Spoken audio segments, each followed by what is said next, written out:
Railway track మీద ఎవరైనా ఉన్నప్పుడు లేదా ఒకే ట్రాక్ మీద రెండు ట్రైన్ లాంటి ఎమర్జెన్సీ సిచ్యువేషన్స్ వచ్చినప్పుడు లోకో పైలట్ ట్రైన్ బ్రేక్స్ ఎందుకు వేయడు? ట్రైన్ వెళ్ళేటప్పుడు రైల్వే ట్రాక్ మీద మనుషులు కానీ జంతువులు కానీ ఉంటే వాళ్ళు ఖచ్చితంగా ట్రైన్ గుద్దుకొని చనిపోతారు. కానీ వాళ్ళని ముందుగానే చూసి ట్రైన్ ఆపే సిచ్యువేషన్స్ ఎప్పుడూ జరగదు. దీనికి మెయిన్ రీజన్ డిస్టెన్స్. మనం రోడ్డు మీద వెళ్ళే వెహికల్స్ తీసుకుంటే వాటికి సడన్ బ్రేక్ వేయడానికి మినిమం డిస్టెన్స్ చాలా తక్కువ ఉంటే సరిపోతుంది.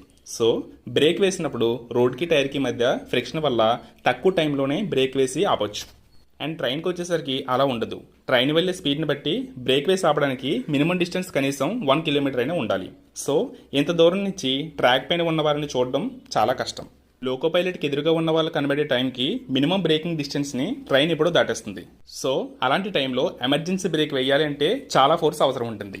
అలాగే ట్రైన్ స్పీడ్ని 10 సెకండ్స్లోనే 0 స్పీడ్కి తీసుకురావాల్సి ఉంటుంది. అలా జరగడం ఇంపాసిబుల్. ఒకవేళ అలా చేయాలని ట్రై చేస్తే ఆ ట్రైన్ పట్టాలు తప్పి పడిపోయే ప్రమాదం ఉంది.